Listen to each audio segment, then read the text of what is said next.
दोस्तों आज जिस हिल स्टेशन की सैर हम आपको करवाने वाले हैं उसे भारत के सबसे पॉपुलर टूरिस्ट स्पॉट्स में गिना जाता है। ये जगह सुंदर और बर्फ से ढके हुए पहाड़ों से घिरे हुए है और इसलिए पूरे साल यहाँ मौसम ठंडा बना रहता है। भारत में होते हुए भी इस जगह की खोज एक अंग्रेज ने की थी। इस जगह पर प्राचीन मंदिर नैना देवी टेम्पल है, जिसे लेकर ऐसी मान्यता है कि माता सती की मृत्यु के बाद उनकी आंख इसी जगह पर आकर गिरे थे। आपको मिलेगा यहाँ एक से बढ़कर एक टेस्टी खाना और घर लेकर आने के लिए रंग बिरंगी कैंडल्स। आपके ट्रिप को और भी ज्यादा यादगार बनाने के लिए इस हिल स्टेशन पर हैं एक नहीं बल्कि 2 मॉल रोड, जहां आप अपने परिवार के साथ बिता सकते हैं यादगार शाम और अपने परिवार के साथ आप फील कर सकते हैं पहाड़ों की नाइट लाइफ। दोस्तों ये हिल स्टेशन है नैनीताल। तो चलिए बिना देर किए चलते हैं नैनीताल की सुनहरी यात्रा पर। भारत के सबसे पॉपुलर हिल स्टेशन में से एक नैनीताल को देश के एक परफेक्ट टूरिस्ट अट्रैक्शन के तौर पर जाना जाता है। अगर आपको अपनी समर वेकेशन को यादगार बनाना है तो इससे बेहतर जगह आपको कहीं और नहीं मिलेगी। एक ऐसी जगह जिसे झीलों का नगर भी कहा जाता है। कुमाऊं की पहाड़ियों में एक छोटा शहर नैनीताल एक सुंदर हिल स्टेशन है जो 3 ओर से पहाड़ों से घिरा हुआ है। देवभूमि उत्तराखंड का नैनीताल शहर हर तरह से खास है।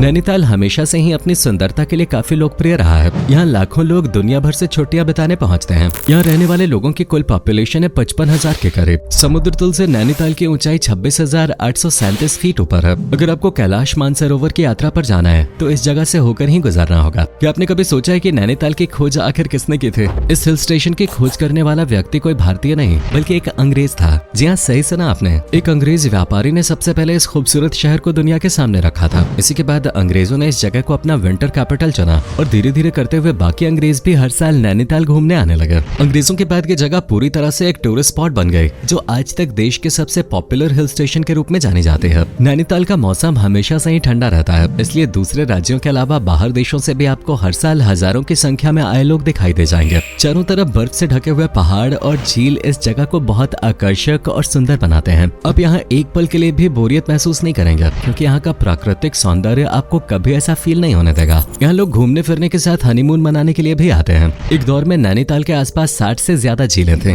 नैनीताल के लोग आपको सबसे ज्यादा फार्मिंग करते हुए नजर आ जाएंगे क्योंकि हिल स्टेशन होने की वजह से यहाँ के ज्यादातर लोग खेती पर ही निर्भर करते हैं। बाकी नैनीताल की इकोनॉमी और यहाँ रह रहे लोगों का जीवन टूरिज्म पे टिका हुआ है। नैनीताल को लेकर धार्मिक महत्व भी जुड़ा हुआ है। नैनीताल भारत के 51 शक्तिपीठों में से एक है। इसका अर्थ है द लेक ऑफ द आई। पौराणिक कथाओं के अनुसार माना जाता है कि जब देवी सती की मृत्यु हो गई तो भगवान शिव उनके शरीर को लेकर तांडव करने लगे थे। उस समय भगवान विष्णु ने अपने सुदर्शन चक्र से मां सती के 51 टुकड़े कर दिए थे और उनके शरीर का हर टुकड़ा जहां जहां पर गिरा वहां पर एक शक्तिपीठ बनता चला गया। नैनीताल की मां सती की आंख गिरने की वजह से इस पूरे इलाके को नैनीताल के नाम से जाना जाने लगा। नैनीताल में एक ऐसा मंदिर है जो पूरे भारत के सबसे प्राचीन मंदिरों में से एक है। इस मंदिर को नैना देवी मंदिर के नाम से भी जाना जाता है। इस मंदिर को लेकर ये मान्यता है कि जिस जगह पर मां की आंख गिरे थे ठीक उसी जगह पर इस मंदिर का निर्माण किया गया है, इसलिए यहाँ देवी की आंखों के रूप में पूजा की जाती है। जो लोग नैनीताल घूमने आते हैं वो इस मंदिर के दर्शन किए बिना वापस नहीं लौटते। इस मंदिर के दर्शन करने खुद विदेशी टूरिस्ट भी खास तौर पे नैनीताल की ट्रिप को प्लान करते हैं।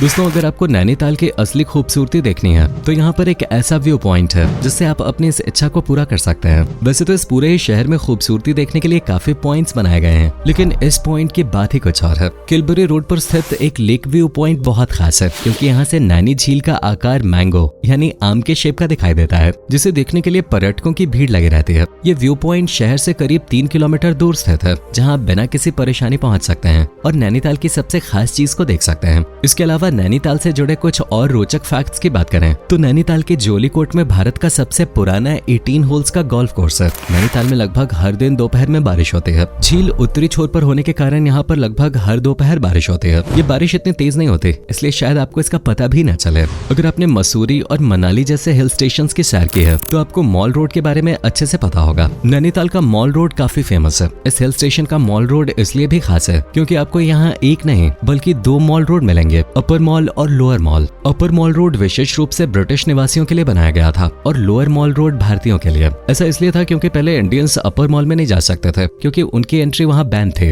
इस रोड पे पहले अंग्रेज सिर्फ अपनी फैमिली और फ्रेंड्स को लेकर जाया करते थे, लेकिन अब ऐसा नहीं है। अब आप दोनों ही मॉल रोड घूमकर नैनीताल के वेकेशन को एंजॉय कर सकते हैं। आप यहाँ कैफेज में बैठ सकते हैं, शॉपिंग कर सकते हैं और हिल स्टेशन की एक बेहतरीन नाइट लाइफ को फील कर सकते हैं। मॉल रोड पर स्थित मेथोडिस्ट चर्च देश ही नहीं बल्कि पूरे एशिया का पहला मेथोडिस्ट चर्च है। इसकी स्थापना साल 1858 में हुए थे। विदेशी टूरिस्ट के साथ साथ भारतीय सैलानी भी नैनीताल स्थित इस चर्च में अपने विश मांगने के लिए पहुंचते हैं। क्रिसमस के मौके पर तो इस चर्च में इतनी भीड़ देखने को मिलती है कि आपको लगेगा ही नहीं कि आप नैनीताल में है। नैनीताल में आपको देखने के लिए काफी कुछ मिल जाएगा। झील के अलावा आप बाजारों में जाकर यहाँ की कुछ अनोखी चीजें भी देख सकते हैं और इन्हें अपने साथ लेकर आ सकते हैं। जैसे कि दोस्तों यहाँ की रंग बिरंगी कैंडल्स इस झीलों की नगरी की पहचान है। अगर आपको अपने घर नैनीताल की कोई ऐसी चीज लेकर आनी है जिसके बाद आपको हमेशा इस जगह की याद आए, तो दोस्तों ये कैंडल्स जरूर अपने साथ लेकर आए, क्योंकि नैनीताल के कैंडल्स की बात ही कुछ और है। नैनीताल की लगभग तमाम दुकानों में बिकने वाली ये रंग बिरंगी मोमबत्तियां अलग अलग डिजाइन और रंगों की होती हैं। जितनी सुंदर ये दिखती हैं, इन्हें बनाने में भी उतनी ही मेहनत लगती है। इन कैंडल्स को बनाने के लिए जिस मोम का इस्तेमाल किया जाता है उसे दूसरे देशों से मंगवाया जाता है। कैंडल को रंगीन बनाने के लिए खास तरह की मशीन को इस्तेमाल में लाया जाता है। नैनीताल के बाजार में 10 रुपए से लेकर 1000 रुपए तक की मोमबत्ती मिल जाती है। वहीं अगर खाने की बात करें तो नैनीताल का खाना टेस्ट किए बिना आप यहाँ से वापस नहीं लौट सकते। कुमाऊं में स्थित होने के कारण यहाँ का खाना थोड़ा सा अलग है, जो आपको नैनीताल की ट्रिप पे जरूर ट्राई करना चाहिए। अगर आपको स्पाइसी खाने का शौक है और आप नैनीताल घूमने जाने के बारे में सोच रहे हैं, तो यहाँ की एक ऐसी डिश है जिसे आपको जरूर ट्राई करना चाहिए। आलू के गुटके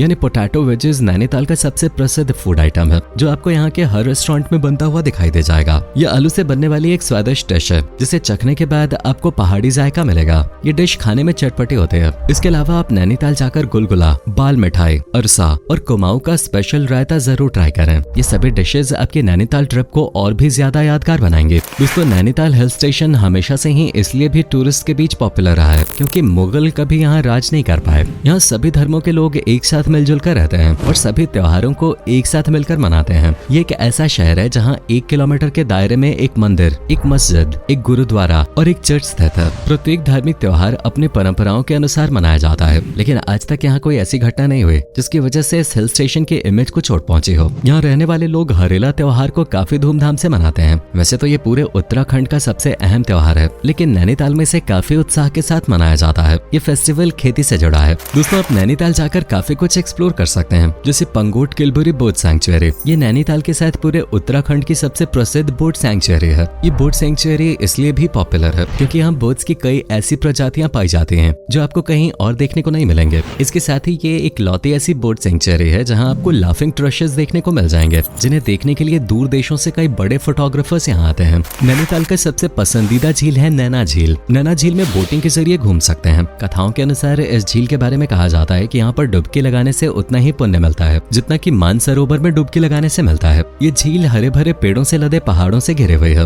पंगोट नैनीताल का एक खूबसूरत छोटा सा गाँव है जो कि नैनीताल से लगभग 14 किलोमीटर की दूरी पर स्थित है। ट्रेकिंग और कैंपिंग जैसी एक्टिविटीज आप यहाँ कर सकते हैं। अलग अलग तरह के पक्षी भी आपको यहाँ पे देखने को मिल जाएंगे। इसके अलावा नैनीताल के चिड़ियाघर को आप देख सकते हैं और साथ ही नैनीताल की सबसे फेमस जगह जिम कॉर्बेट नेशनल पार्क का एक्सपीरियंस लेकर आप अपनी नैनीताल ट्रिप को और भी यादगार बना सकते हैं। पूरी दुनिया नैनीताल के प्राकृतिक सौंदर्य को देखने हर साल यहाँ आते हैं और ये सभी जगह नैनीताल की नेचुरल ब्यूटी की शान है। दोस्तों, अगर आप नैनीताल जाने के बारे में सोच रहे हैं तो कुछ बातें ऐसी हैं जिनका ध्यान रखना आपके लिए बहुत जरूरी है। अगर आपने कुछ गलतियां की तो आपको इसकी भारी कीमत चुकानी पड़ सकती है। जैसे कि यहाँ शराब पीकर गाड़ी चलाना सख्त मना है और चलती गाड़ियों के अंदर टेप रिकॉर्डर्स, रेडियो वगैरह बजाना मना है। गाड़ी में फर्स्ट एड बॉक्स होना जरूरी है। गर्मियों और सर्दियों के मौसम में मॉल रोड पे पार्किंग करना मना है। यही नहीं, मॉल रोड पे गाड़ी ले जाना चाहते हैं तो दिन के अलग अलग समय में अलग अलग टैक्स चुकाना पड़ेगा। नैनीताल में सर्दी अक्टूबर के अंत में शुरू होती है जो मार्च के अंत तक रहती है, जिसमें से दिसंबर और जनवरी में अत्यधिक ठंड होती है और इस दौरान बर्फ भी गिर सकती है। मार्च से जून तक गर्मियों का मौसम होता है और इस समय शहर का मौसम सुहाना होता है। इस समय न्यूनतम तापमान 11 डिग्री सेल्सियस और अधिकतम लगभग 28 डिग्री सेल्सियस होता है और इस मौसम में दिन भर घूमना सुखद और अनुकूल होता है। चलिए दोस्तों, आपको बताते हैं कि आप नैनीताल कैसे पहुंच सकते हैं और इस जगह को एक्सप्लोर करने के बाद आपका बजट कितना आ जाएगा।